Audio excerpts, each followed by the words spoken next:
सूर्य मंदिर से हाईटेक होगा अयोध्या का राम मंदिर। रामलला तक सूरज की किरणें पहुंचाने का प्लान। साल में सिर्फ रामनवमी को धूप पहुंचाने का प्लान में आईआईटी इंजीनियर से लेकर खगोल शास्त्री तक जुटे।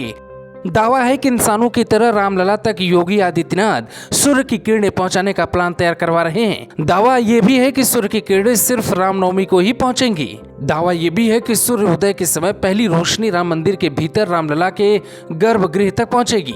अब हम आपको बताते हैं कि क्या सच में योगी सरकार का कोई ऐसा प्लान है जो सबको चौंका सकता है। इसको समझने के लिए हमको चलना होगा ओडिशा के कोणार्क मंदिर, जहां कहा जाता है कि सूर्य का उदय मंदिर के अंदर से होता है। वहां का दृश्य देखकर कोई भी ये नहीं कह सकता। सूर्य और कोणार्क मंदिर की दूरी 14 करोड़ 96 लाख किलोमीटर है। इंसानों की तरह भगवान को भी सूर्य की किरणें मिले, इसके लिए यूपी सरकार खास प्लान बना रही है। रामलला जहां विराजमान है, वहां साल में सिर्फ रामनवमी के दिन सूरज की किरणें पहुंचाने का बहुत मुश्किल प्लान योगी आदित्यनाथ तैयार करवा रहे हैं। योगी आदित्यनाथ की सरकार ने ठाना है कि ये किसी भी हाल में होकर रहेगा। ट्रस्ट के सदस्य कामेश्वर चौपाल के मुताबिक इस पे काम हो रहा है। देश भर के कई खगोल शास्त्र के विशेषज्ञ को इस काम में लगाया गया है। आईआईटी कानपुर से लेकर आईआईटी रुड़की, आईआईटी मुंबई तक के विशेषज्ञ लगे हैं। ओडिशा के कोणार्क मंदिर में ऐसी तकनीक पहले से काम कर रही है, लेकिन सिर्फ चुनिंदा दिनों में धूप आए ऐसी कोई तकनीक अभी तक नहीं है। अब सवाल उठता है कि राम मंदिर की ऊंचाई तकरीबन 171 फीट होगी, तो कैसे इस तकनीक को सफल बनाया जाएगा।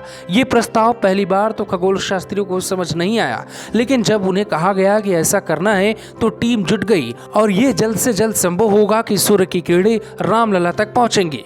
अब आपको बताते हैं कि ओडिशा के कोणार्क मंदिर में ऐसा क्या खास है कि वहां सूर्य की रोशनी पहुंचती है। ओडिशा के पुरी में कोणार्क मंदिर है, जहां दावा किया जाता है कि सूर्य की रोशनी मंदिर में ऐसे आती है जैसे वहां सूर्य उदय हो रहा हो। हालांकि ऐसा दावा सिर्फ 200 साल में एक बार होता है। 15वीं शताब्दी में मुस्लिम लुटेरे और आक्रांताओं ने लूटपाट मचा दी थी। उस वक्त सूर्य मंदिर के पुजारियों ने यहाँ स्थापित सूर्य देवता की मूर्ति को पुरी में ले जाके सुरक्षित रख दिया, लेकिन पूरा मंदिर काफी क्षतिग्रस्त हो गया था। इसके बाद धीरे धीरे मंदिर पर रेत जमा होने लगी और ये पूरी तरह से रेत से ढक गया था। 20वीं सदी में अंग्रेज शासक ने दोबारा काम करवा के मंदिर को खोला था, लेकिन आज से लेकर अब तक कोई इस मंदिर का रहस्य नहीं जान पाया। कुछ इसी तरीके से अब योगी आदित्यनाथ उसी रहस्य का पता लगाने के लिए खगोल शास्त्रियों को बोल दिया है। अब ऐसा ही राम मंदिर कुछ बनाने की कोशिश की जा रही है, लेकिन सूर्य का कोणार्क मंदिर भारत सरकार ने नहीं, बल्कि इसे 1236 से लेकर 1264 ईसा पूर्व गंग वंश के तत्कालीन सामंत राजा नृसिंह देव ने बनवाया था। ये मंदिर भारत के सबसे प्रसिद्ध स्थलों में से एक है।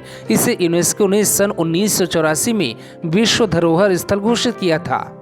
अब भारत में एक और ऐसा विशाल मंदिर बनके तैयार होने वाला है, लेकिन क्या उस दौर की तकनीक से इस दौर की तकनीक को जोड़ा जा सकता है जिस पे दुनिया की नजर होगी।